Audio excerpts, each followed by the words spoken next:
দেখেন ফটো নিয়ে কিন্তু এই ধরনের সমস্যায় আমরা অনেকেই পড়ে থাকি। আপনি পোর্ট্রেট মোডে একটা ফটো তুলেছেন, সেটা আপনি ফেসবুক কভার হিসেবে ব্যবহার করতে যাচ্ছেন বা বিভিন্ন জায়গায় ইউজ করতে যাচ্ছেন, ঠিকঠাক লাগছে না, মনে হচ্ছিল এটা ল্যান্ডস্কেপ মোডে তোলা উচিত ছিল। তবে এই সমস্যাটা কিন্তু আপনার সমাধান করতে পারে এআই এক্সপেনশন, যেটা একটি অ্যাপে এই নামে একটি টুল রয়েছে। এই টুলটি আমরা ব্যবহার করতে পারি, যেখানে এই ধরনের আরও বহু টুলস রয়েছে যেগুলো দিয়ে আমরা ভিডিও নিয়ে কাজ করতে পারি, ফটো নিয়ে কাজ করতে পারি। যেমন আপনার ভিডিও রেজলিউশন ভালো না, অনেকটা ঘোলা দেখতে, সেটাকে আপনি এআই ব্যবহার করে ইনহ্যান্স করতে পারবেন। তো চলুন শুরু করে আমাদের আজকের এই ভিডিও দেখায় আপনাদেরকে এই উইন্ক অ্যাপটি আমরা কীভাবে ব্যবহার করতে পারি।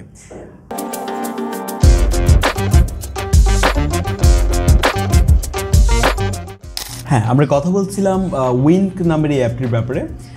এই অ্যাপটিকে ওপেন করে আমরা দেখতে পাচ্ছি একসাথে এখানে অনেকগুলো টুল রয়েছে। আমরা ফটো নিয়ে কাজ করতে পারছি, ভিডিও নিয়ে কাজ করতে পারছি, ভিডিওর কোয়ালিটি আপনি ইনহ্যান্স করতে পারছেন। এই যে প্রথম টুলটি দেখতে পাচ্ছেন, এখানে বেশ কিছু হট টুল আছে। যেমন এই পোর্ট্রেট মোডের এই ফটোটাকে আমরা ল্যান্ডস্কেপ মোডে করতে যাচ্ছি। তো এর জন্য ব্যাকগ্রাউন্ড এক্সপেনশন যে টুলটি আছে, এখানে এসে আমরা ফটোটাকে ইম্পোর্ট করে ফ্রি এই সেকশনটাতে এসে এইখান থেকে আপনি একটা ফরম্যাট সিলেক্ট করেন যেটা ল্যান্ডস্কেপ মোড হবে। দেন আপনি ফটোটাকে যে কোনো জায়গায় রাখতে পারেন।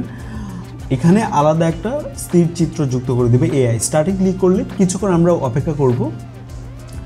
দেখতে পাচ্ছেন এমন একটা আউটপুট দিয়েছে, মানে এআই প্রসেস করে এরকম একটা আউটপুট দিল যেটা আসলে বোঝার উপায় দেখছি না, এটা এআই দিয়ে করা হয়েছে। তো এইভাবে আপনি চাইলে এই ধরনের টুল ব্যবহার করবেন। এই টুলটি ব্যবহার করে আপনার পোর্ট্রেট মোড থেকে আপনি ল্যান্ডস্কেপ মোডে আপনি কনভার্ট করতে পারেন। এখান থেকে আপনি সেভে ক্লিক করতে পারেন, দেন এটা আপনার গ্যালারিতে চলে যাবে। শুধু কি তাই, এখানে কিন্তু আরও অনেকগুলো টুল রয়েছে যেগুলো আমরা ব্যবহার করতে পারি। তার মধ্যে যেমন এখানে রয়েছে আপনি যদি চান আপনার কোনো একটা ভিডিও যেটা কিছুটা ঘোলা, আপনি কোয়ালিটি ইনহ্যান্স করতে যাচ্ছেন, সেটাও সম্ভব।